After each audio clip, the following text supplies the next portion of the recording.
Howdy folks, we're looking at Edge magazine issue 12, I think it was. I'm losing count. Yep, it says 12. And September 1994.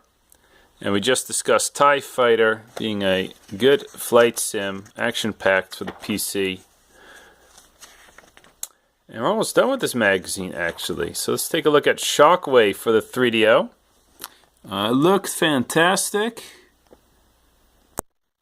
But it was a very repetitive game. I believe it was also released for the PlayStation 1 under another name. I forgot it. So, yeah, but don't bother. It gets only a 5 because, yeah, it was a boring, repetitive game. Sometimes frustrating, too, when it came to controls. Typical 3DO product and forgotten with time. Here you have Kiki Guy Guy, Part 2, which would be Pocky and Rocky 2 in the West. And Part 1 was more of a traditional shoot-'em-up, while Part 2 is more of an adventure game. And it was co-op, one of the best co-op games for the Super Nintendo. And it looks pretty, it's really nice to look at. So I highly recommend trying this out if you want to play a game together with somebody else on the Super Nintendo. Or any format, to be honest. And Edge gives it a 7. I think an 8 would be more appropriate. Nevertheless, a good score for a good game.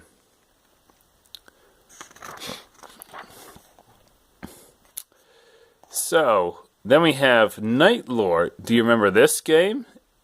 If you grew up in Britain, you would know it. If not, you wouldn't know it.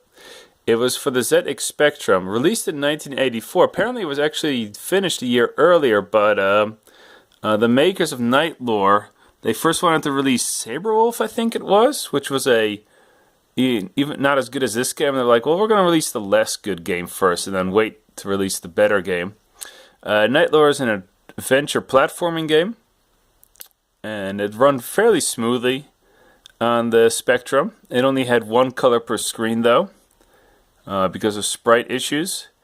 And the makers of this game, they would later on become Rare, who would make the Donkey Kong Country games and all those Nintendo 64 games like GoldenEye and Perfect Dark. They also made Battletoads. So Rare, their humble beginnings on the Spectrum, found here, and Edge talks about that.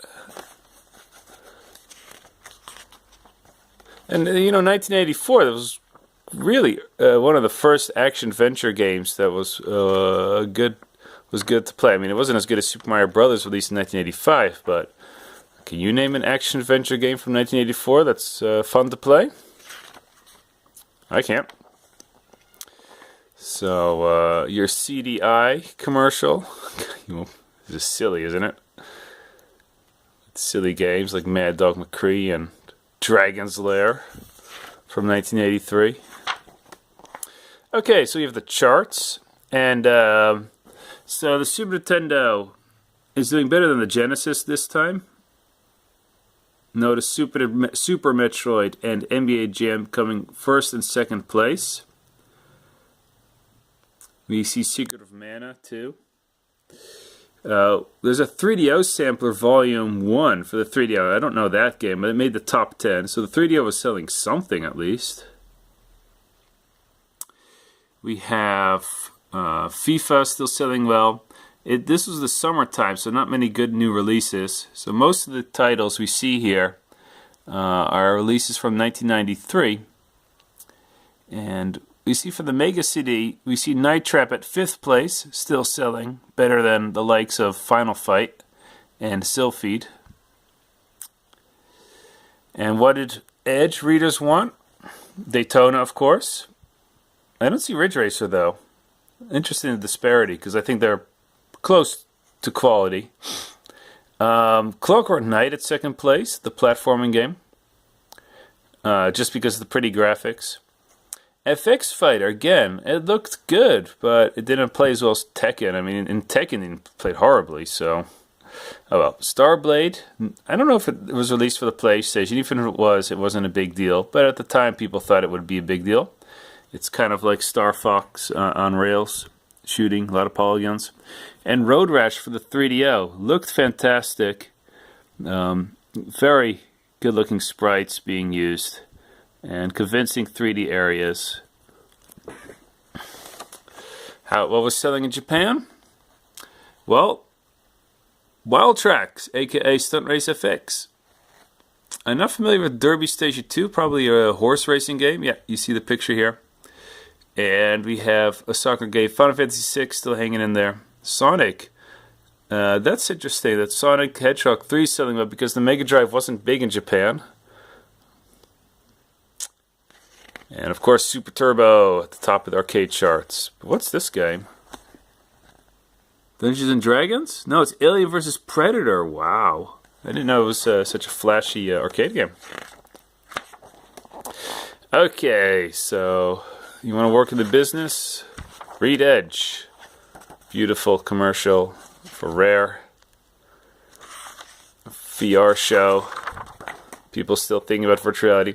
Here's Rob Dyer, who is the main honcho of Crystal Dynamics, and they made good games for the 3DO. Crash and Burn, which was a release title. Total Eclipse, I forgot it already. Check out one of the earlier videos. And The Horde, one of the best games for the 3DO. It's a fun action simulation game. And he talks about the usual mumbo jumbo in this interview about what we see here, FMV, just being eye candy. Or maybe not. He thinks there's going to be more FMV used better rather than just being eye candy. It will be integral to the game. Well, sorry man, you are wrong. He talks about Crash and Burn being better. I did read this interview. I don't remember any of it. And this was just yesterday, so oh well. He is disappointed in how well the 3DO is selling in America, but he is surprised that it's selling so well in Japan. And he expects the user base to reach 1 million by 1995. That didn't happen. More cheap advertisements. Game Center taking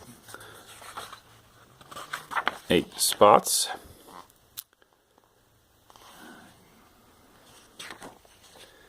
And we get to the Q&A. More technical questions about the JAMA Final Fantasy VI being the big thing in Japan. I don't bother reading this anymore. It's getting really dull, the Q&A, and I don't think Edge continued it very much longer. Because a lot of the questions are the same over and over again. So, next Edge, 13. We'll be looking at SIGGRAPH 1994. Apparently an exhibition for the latest developments in graphical technology. I wonder why they use this image because this looks horrible. But yeah, I guess that's the next big thing. More graphics. Even though they just published a manifesto on the importance of gameplay. So that's Edge for you. Showing you the business. And we have the black cover again. Will it be the last time a black cover? No, we still have 3 more to go. And then, as you can see, the covers become more interesting, or at least more varied. And then they do have this time around 2000 to 2005 that all the covers were white and black on the side. I loved that. Unfortunately, there was one issue which that kind of sticks out. I'll talk about that later one day. And from 2005 to 2011, they had very colorful sides. And then they went in the current edition from 2011 to now, which is a beautiful version of the Mac. Okay, so enough about Edge. We'll see you next time with Edge number 13.